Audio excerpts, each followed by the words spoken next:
tere kõigile! Püha päev, siin on tänased 3 kaarti, teiega on Kristel.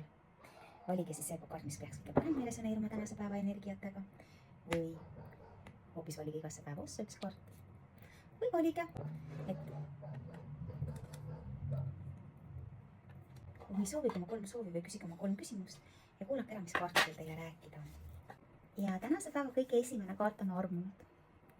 Fantastiline kaart, see on suhtluse, infovahetuse, koostöökaart. Kui teile pakutakse koostööd, võtke see vastus, saab olema väga tulus, väga hästi laabuv, väga viljakas koostöö. See tähendab seda, et saate kas võib-olla mõningat informatsiooni kellegi käest. Võib-olla te vahetate informatsiooni, see on ka väga hea suhtlus. Päevakaardina võib-olla lähete sõbrannaga kohvi jooma või hoopis veedate aega oma kallimaga. Võib ka tähendada koostööd. Kaart number 2 tänaseks päevaks on saatan. Siin on sellel võrupäelal jälle kõiksugused psühhotroopsed ja muud huvitavad ained, kõiksugused ahvatlused, näiteks ka liiga palju suhkrut. Samamoodi riigiasutused, võib-olla töökoht riigiasutuses.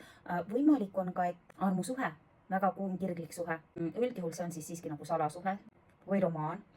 Või on tegemist mõne omakasupüüdliku aferisti, kes üritab teid lokku tõmmata, ka see on võimalus. Samamoodi sümboliseerib see riigiametnikke, politseinikuid. Vaadake, et te siis kiirust ei ületa. Võib-olla sõidate ilma bussita piletis, võite trahvi saada. Kõiksugused sellised huvitavad asjad on meil saatanaga siin. Ja kaart number 3 on karikat 9. Karikat 9 näitab seda, et te olete väga palju vaeva näinud, te olete palju tööd teinud.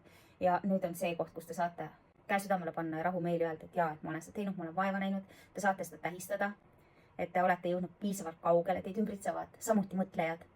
Ja kõik see, mida te olete siiamaani teinud, see ongi teie küllusliku elustiili garantii.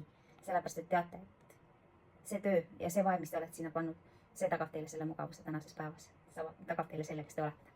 Fantastilised kaardid tänasesse päeva, homsete kaartidega näeme juba homme.